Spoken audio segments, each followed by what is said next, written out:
Former President Trump reacting for the first time just moments ago after pleading not guilty to 37 counts relating to his handling of classified documents. Watch here. How did it go? I think it's going great. Okay, I think it's a rigged deal here. We have a rigged country. We have a country that's corrupt. We have a country that's got no borders. We have a country that's got nothing but problems. We're a nation in decline, and then they do this stuff. And you see where the people are. We love the people, and you see where they are. You see the crowds and everything else. We have a country that is in decline like never before, and we can't let it happen. And we're getting brand new sketches from inside the court where Trump became the first former president to be arraigned on federal charges. He was electronically fingerprinted, but there was no mugshot. He was not handcuffed. And the former president's team says the prosecution is political. And his chief antagonists, Adam Schiff and Hillary Clinton, are attacking Republicans for defending Trump. I want to call out a separate national security risk, and that is with all of these Republican presidential hopefuls attacking the Justice Department, calling this illegitimate.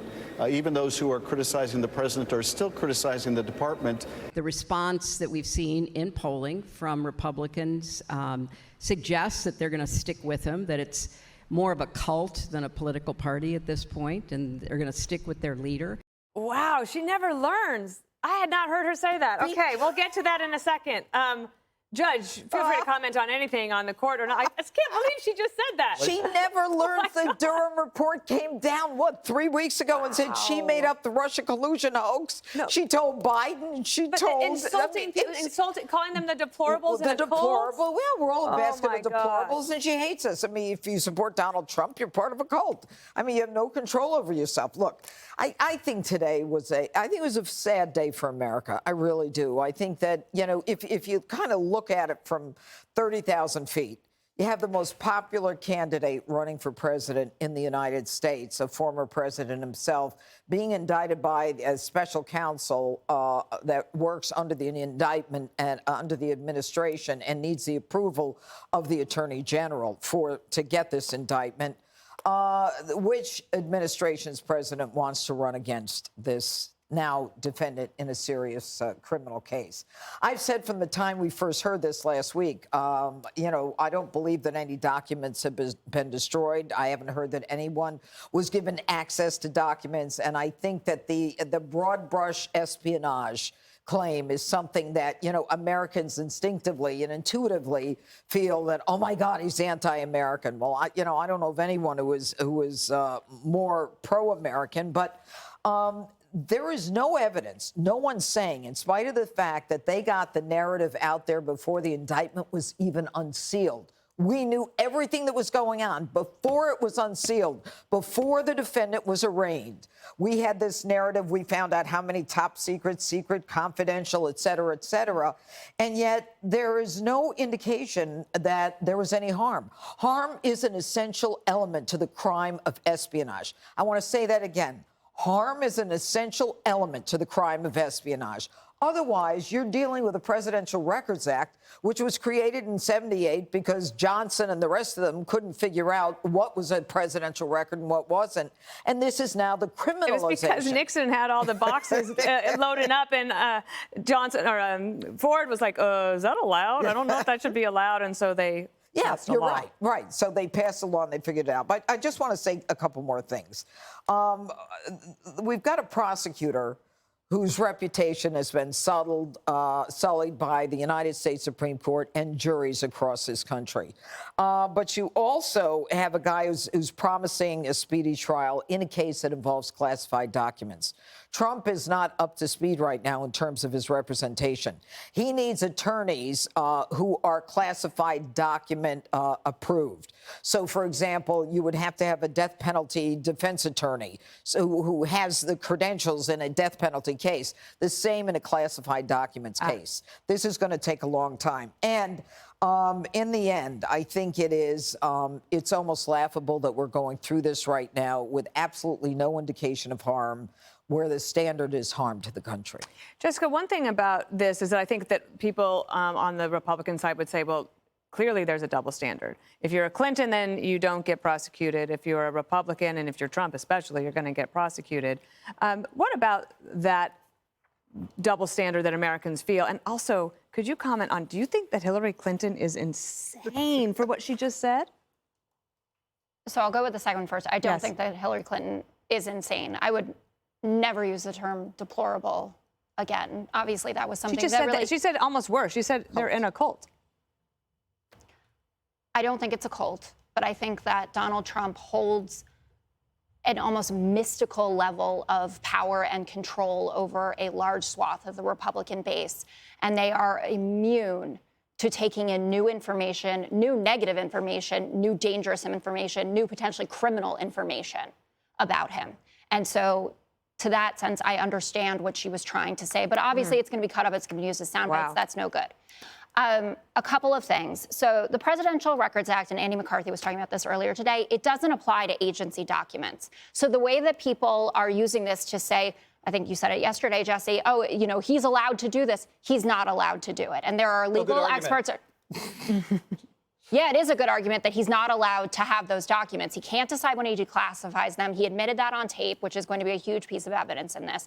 So stop using the Presidential Records Act. I will use that act whenever I damn well please. We'll continue to do it inaccurately. In terms of the I am glad I printed it out. Tell you something. Thank God I printed it out, because I'm about to smack you with the act in a second. Let me talk about the Espionage Act. Please so do. this isn't classic espionage. Within the Espionage Act, there are a lot of things included. Most importantly, unauthorized retention of documents and obstruction of justice, which it seems pretty clear that they have him on. And again, legal experts, both sides of the aisle, people who have defended Trump multiple times, like Jonathan Turley, have said, and I said this on Friday as well, that these are the darlings, what they're looking for in order to have. Is it a sad day? Yes, in one sense. It's always sad, I guess, to see a president in this position. But what's more sad, I think, is that we had a president who did these things. And when everyone says this is unprecedented, the problem is that Donald Trump is doing things that are unprecedented. And we don't know that these documents weren't compromised. We heard about that there were two intruders, two Chinese national intruders.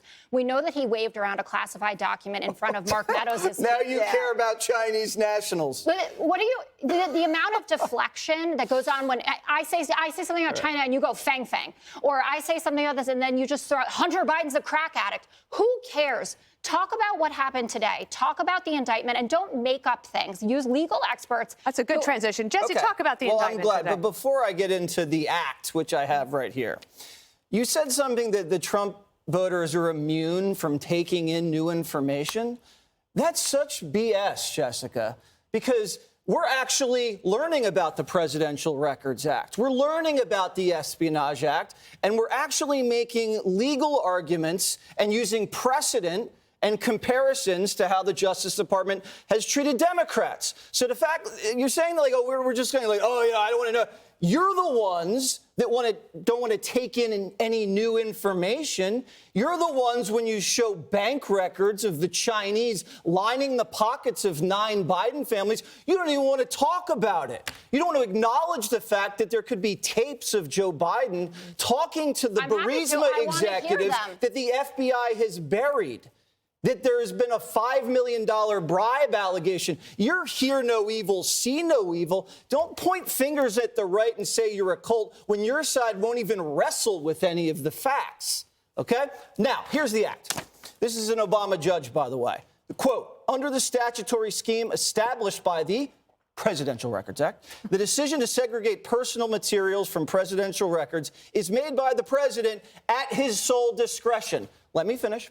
When Bill Clinton took these records from the White House back to Chappaqua, the act itself of taking them home to his home made them personal records. It says there's no provision in the act that even permits the archivist to assume control over anything that's personal. And if he did have a decent legal team, they would have just squashed the subpoena immediately with the Presidential Records Act, and you're going to hear it litigated in federal court in Miami. So don't act like this is some sort of slam dunk case. You'll probably lose. You'll probably appeal. It'll go to the Supreme Court, and there is no way in hell the Supreme Court is going to uphold a conviction of a former president, possibly current president, over where a piece of paper goes. It's not There's just a no piece dead of paper. bodies. Greg, guys. There's no bribes. There's nothing. So knock it off. What a I, for standard. one, am dying to hear what Greg Gutfeld has to say. I don't have much to say, Dana. In all honesty, I was busy. Yeah? Yes, but I just want someone to look at me the way the sketch artist looked at Donald Trump. Thank you. Yeah. We'd all be a lot thinner. I would look amazing with that sketch artist. Look, the big question really is motive. The obvious answer, there wasn't one, right? Carelessness or ignorance isn't a motive. It could be unlawful, violation of a process, but the idea that he had this intent to commit treason is obviously a political line of thinking. The bottom line is you just can't indict over carelessness a president, even if you can. Right. You may be able to do it, but you shouldn't. And I get it. Politics dictates that you should destroy people. But patriotism would say, don't destroy a president. You know, move on, get on with your life. If this indictment had caused some kind of damage, I mean, if the crimes that they're indicting him on had caused some damage or some injury, I get it, but it didn't. So this punishment is for a different crime, and that crime is being Donald Trump. Right. That's all this is. It's like, and we know this, he plays outside the game. He doesn't know when to stop. He plays by his own rules. There are risks involved, and this is one of the risks. What I find interesting about him is, you know, he stops at a cafe, he plays golf. You ever get the feeling that his world is a video game and he's the main player, and everybody around him trying to make his life hell are NPCs, you know, non-playing characters who just provide him with challenges. So he just makes it more difficult to see if he can get to the next level. I don't see him sweating about this. I don't even know if he has a pulse when it comes to this sort of thing, because it's just part of being that life. And these are not big issues. There are other things in life. But we're going to do it because it's the summer. We got to talk about something. Can I just comment? I know that it's supposed to be my block and I ask the questions, but I just have to say something about Hillary Clinton. So the deplorables comment, it actually was probably one of the most horrible political decisions when she said that initially. And they've continued it. And then to add that on today, in a moment where Joe Biden is basically in the, I was going to say toilet, is that fair? Yes. With approval ratings. And they're trying to figure out a way to find swing voters that will come back to them. And that basically that's saying that the elite Democrats, they do not like you. And she's reconfirming it. I think if I were them, I would say, Hillary, thank you for your service. We are good here. Go enjoy the grandchildren. But they don't want to be murdered, Dana. We're going to have to put extra security on you on the way Maybe home. on me, right. Yes. I think I might need it. It's just like, I was just so shocked by that. I hadn't heard it yet. All right. Hi, everyone. I'm Brian Kilmeade. I want you to do me a favor. I want you to click to subscribe to the Fox News YouTube page. This is the only way that I know for sure that you're not going to miss any great commentary, any great news bites, any great interviews coming your way on Fox. You can get it all here on YouTube. So subscribe right now.